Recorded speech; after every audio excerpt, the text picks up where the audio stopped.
ছি ছি ছি রে ননি ছি, এই গানটি মাঝখানে সমাজ মাধ্যমে ব্যাপক ভাইরাল হয়েছিল। কিন্তু এই গানটি কে গেয়েছেন জানেন? জানেন কি সেই ব্যক্তি আজও বেঁচে আছেন কিনা? চলুন একটু জেনে নেওয়া যাক।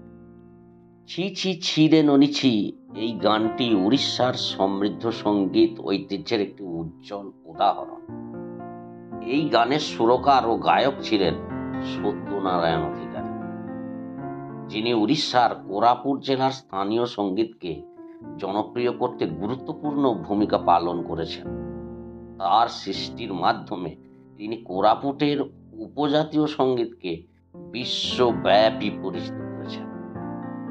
সত্যনারায়ণ অধিকারী মাত্র 1991 সালে ছি ছি ছি রে ননি ছি এই গানটি সুরারোপ করেন এবং 1992 সালে এটি রেকর্ড করেন। কিন্তু আজ এতদিন পর এটা ভাইরাল হচ্ছে।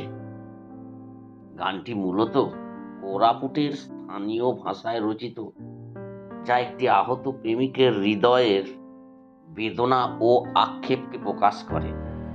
গানের কথায় প্রেমিক তার প্রেমিকা ননির প্রতি অভিযোগ জানাচ্ছেন যে শুধুমাত্র ধন সম্পদ ও সোনা গয়না কিনেছে সে, কিন্তু মানুষের মন ও প্রকৃত ভালোবাসাকে সে বুঝতে পারেনি।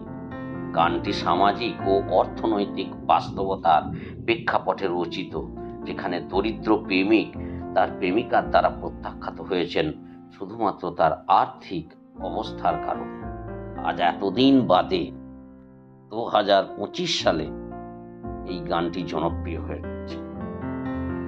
গানটি রেকর্ড করার পর 2005 সালে প্রযোজক সীতারাম আগরওয়াল এবং পরিচালক মানব ভঞ্জন নায়েকের মিউজিক দিয়ে মিউজিক ভিডিও তৈরি করা হয়। ভিডিওটিতে প্রধান চরিত্রে অভিনয় করেন বিভূতি সিম্বল, যিনি সম্বলপুরের গোবিন্দতলার বাসিন্দা এবং একজন প্রতিষ্ঠিত মঞ্চ অভিনেতা। তার সহজ সরল অভিনয় ও গ্রাম্য চেহারা গানটির আবেগকে আরো গভীরভাবে প্রকাশ করেছে। বিভূতি বিশ্বল অল ইন্ডিয়া রেডিও সম্বলপুরের সাথেও যুক্ত ছিলেন এবং পার্ট টাইম আর্ট টিচার হিসেবেও কাজ করেছেন। সত্যনারায়ণ অধিকারী শুধুমাত্র এই গানটির সাথেই নয়, উড়িষ্যার সঙ্গীত জগতে তার অসামান্য অবদানের জন্য পরিচিত ছিলেন। তিনি কোরাপুটের উপজাতীয় সঙ্গীতকে জনপ্রিয় করতে এবং সারা দেশে ছড়িয়ে দিতে গুরুত্বপূর্ণ ভূমিকা পালন করেছেন। তার সৃষ্টির মাধ্যমে তিনি উড়িষ্যার সঙ্গীত সংস্কৃতিকে সমৃদ্ধ করেছেন এবং নতুন প্রজন্মের সঙ্গীত শিল্পীদের জন্য পথপ্রদর্শক হয়েছে। দুঃখজনকভাবে এই সত্যনারায়ণ অধিকারী 2012 সালেই পরলোক গমন করেছিলেন, মাত্র 57 বছর বয়সে। তার মৃত্যুর পরেও তার এই সৃষ্টিগুলি উড়িষ্যার সঙ্গীত প্রেমীদের হৃদয়ে জীবিত হয়েছে।